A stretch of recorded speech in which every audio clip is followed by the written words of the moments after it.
जय और वीरू की दोस्ती अटूट थी। वो दोनों हर काम मिल बांट कर करते थे। अरे वीरू, मुझे जरा उठा तो, वो आम तोड़ना है मुझे। अभी आया। वीरू शरीर से बलवान था और जय अक्ल से। दोनों एक साथ मिलकर बहुत ही ताकतवर थे। वीरू दिन भर कसरत करता रहता। अरे अब तक तेरी कसरत खत्म नहीं हुई। अरे बस थोड़ी सी बची है, तब तक तो मंदिर में खाना खत्म हो जाएगा। क्या मंदिर में खाना है? हाँ, सुना है किसी बड़े आदमी की मन्नत पूरी हो गई है, इसीलिए उसने मंदिर में अच्छे अच्छे पकवानों की दावत रखी है। क्या बात कर रहा है? चल जल्दी, पकवान मिले और मैं ना खाऊं? भला ऐसा कभी हो सकता है क्या? वही तो, चल। दोनों मंदिर में खाने के लिए बैठ गए और पकवान का लुत्फ उठाने लगे। वीरू का जैसा जिस्म था वैसे ही वो खाना भी खाता था। मेरा तो हो गया। इतनी जल्दी? हाँ, मेरा तो अभी शुरू हुआ है।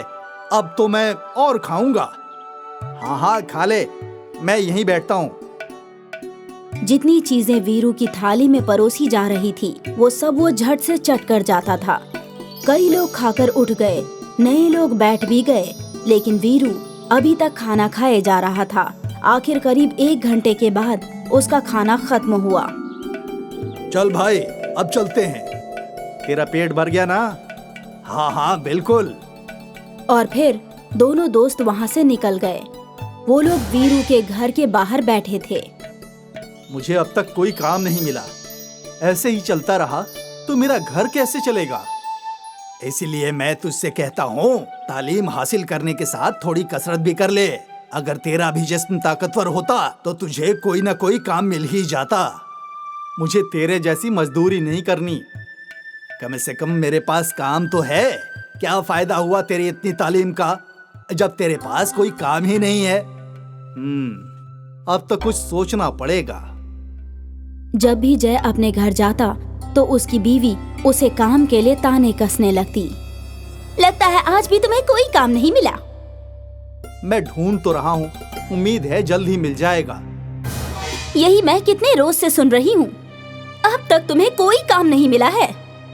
मैं ढूंढ लूंगा। और जय गुस्से में अपने घर से बाहर निकल आया और यहाँ वीरू की बीवी उसे सुना रही थी। पता नहीं किस भूखड़ से शादी हो गई मेरी। दिन भर बस खाना ही बनाती रहती हूँ, वो भी तुम्हें कम पड़ता है। जितनी तुम्हारी पगार है ना, उतने में यही बहुत है। और ऊपर से तुम्हारी मांगे, पराठे बनाओ, ये बनाओ, वो बनाओ। तो तुम क्या चाहती हो? यही कि तुम और पैसे कमाओ, वरना तुम्हारी खाने की मांगे मैं पूरी नहीं कर सकती। ठीक है। दोनों दोस्त एक ही पेड़ के नीचे आकर बैठ जाते हैं। क्या हुआ? होगा क्या? फिर से बीवी की किटकिट? मेरा भी वही है। मेरे पास एक तरकीब है। हमारे गांव की जड़ी बूटियों की शहर में बहुत मांग है। क्यों ना हम ये जड़ी बूटियां शहर में बेचें? हाँ हाँ, क्यों नहीं। तो चलो कल ही चलते हैं। कम से कम कुछ रोज के लिए बीवियों का मुंह बंद हो जाएगा। बिल्कुल। अगली सुबह जय और वीरू दोनों जड़ी बूटियों की टोकरी लेकर पैदल निकल पड़े। शहर काफी दूर था। तकरीबन दोपहर के 12 बज गए और वो लोग शहर पहुँचे और वो एक व्यापारी के पास गए। अरे सेठ जी, ये देखिए हमारे पास ताजी जड़ी बूटियां हैं। उस सेठ ने कुछ जड़ी बूटियां सूंघी। वाह, ये तो बहुत उम्दा है। क्या दाम लोगे तुम लोग? अब छोटा मुंह और बड़ी बात सेठ जी, आप बताइए आप क्या दाम देंगे? ये 2 टोकरियां हैं, कम से कम सब मिलाकर 20 किलो तो होगा ना? नहीं नहीं सेठ जी, एक टोकरी 15 किलो की है। ठीक है, 1 किलो का 200 रुपये दे सकता हूँ। जय और वीरू ने एक दूसरे की ओर देखा। ठीक है सेठ जी, हमें मंजूर है। सेठ के खादिम ने टोकरियों का वजन देखा तो एक टोकरी का वजन 15 किलो था। 20 किलो के 6000 रुपये, ये लो। शुक्रिया सेठ जी, बहुत बहुत शुक्रिया। 6000 रुपए कमाकर दोनों बेहद खुश थे। रास्ते में दोनों गुफ्तगू कर रहे थे।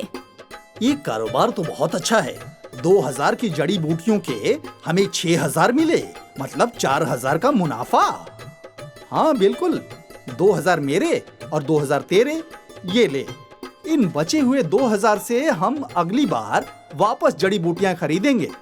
हाँ हाँ बिल्कुल। दोनों दोस्त जंगल के रास्ते गांव लौट रहे थे। वो लोग रास्ता भटक गए तो और शाम हो चुकी थी। मुझे लगता है हम लोग रास्ता भटक गए हैं। क्या? अरे लेकिन मुझे बहुत भूख लगी है। इस जंगल में खाने को खाना कहाँ मिलेगा? थोड़ा और चलते हैं, कोई ना कोई गांव मिल ही जाएगा। ठीक है, चलते हैं। कुछ दूर चलने के बाद उन्हें एक गांव मिला। रुक, मैं अभी उस गांव से कुछ खाने के लिए लाता हूँ। मैं जाता हूँ। तो नहीं, मैं जाता हूँ। मुझे देखकर डर कर वो लोग खाना दे ही देंगे। वीरू अपनी अकड़ में गांव के अंदर गया और एक घर के अंदर दाखिल हो गया। मुझे बहुत भूख लगी है, मुझे खाना दो। कौन हो तुम और मुझसे खाना क्यों मांग रहे हो? पता नहीं कहाँ कहाँ से चले आते हैं लोग। तुम लोग खाना देते हो या यहीं तुम्हारा सर फोड़ दूं? अरे बचाओ, कोई तो हमें बचाओ, ये आदमी हमें मारने की धमकी दे रहा है। उस औरत की चीख सुनकर गांव वाले वहां जमा हो गए और अपनी लाठियों से वीरू को पीटने लगे। मुझे छोड़ दो मुझे। वीरू दुम दबाकर वापस भाग गया। ये देख, उन लोगों ने मेरा क्या हश्र किया। मैंने तो बस खाना ही मांगा था। तूने जरूर धमकी दी होगी। अब तू यहाँ बैठ और देख। जय उसी घर के बाहर गया। हाँ ना तुम, क्या तुम भी उस पागल आदमी के दोस्त हो? मैं उसी का दोस्त हूँ। वो दरअसल हम शहर से अपने गांव लौट रहे थे, लेकिन रास्ता भटक गए। हमें बहुत भूख लगी है। तो तुम भी खाना मांगने आए हो? नहीं, मैं तो खाना खुद बना लूंगा। मुझे बस आग और एक बर्तन चाहिए पकाने के लिए। लेकिन तुम पकाओगे क्या? जय ने जमीन से एक पत्थर उठा लिया। मैं इस पत्थर का खाना पकाने वाला हूँ। क्या? भला पत्थर से खाना पकता है क्या? ये पहली मर्तबा सुना है मैंने। यकीन नहीं होता है तो मुझे आग और बर्तन दे दो, मैं बनाकर दिखाता हूँ। ठीक है। गांव वालों ने आग और बड़े बर्तन का इंतजाम किया। जय ने बर्तन में पानी डाला और उसमें वो पत्थर डाल दिया। कुछ देर बाद पानी गर्म हो गया। अगर थोड़ा आलू मिल जाता तो मजा ही आ जाता। हाँ, मैं देती हूँ। वो खातून आलू लेकर आई। जय ने बर्तन में आलू डाल दिए। और थोड़ा चावल भी मिल जाए तो सोने पे सुहागा हो जाए। मैं देती हूँ चावल। दूसरी खातून ने चावल दिए। जय ने बर्तन में चावल भी डाल दिया। कुछ देर बाद और थोड़ी दाल और नमक भी मिल जाए तो मजा आ जाए। हाँ, क्यों नहीं। तीसरी खातून ने दाल और नमक लाया। जय ने सब कुछ बर्तन में डाल दिया। उन्हें मिलाकर पकाने लगा। कुछ देर बाद खाने की खुशबू फैलने लगी। लगता है पक गया है। इस बीच गांव वालों की नजर से बचाकर जय ने बर्तन से पत्थर निकाल दिया। मेरा खाना तैयार है। मैं अपने लिए और अपने दोस्त के लिए खाना लेता हूँ, बाकी आप लोग खा लीजिए। जय ने छोटे पतीले में अपने और अपने दोस्त के लिए खाना ले लिया।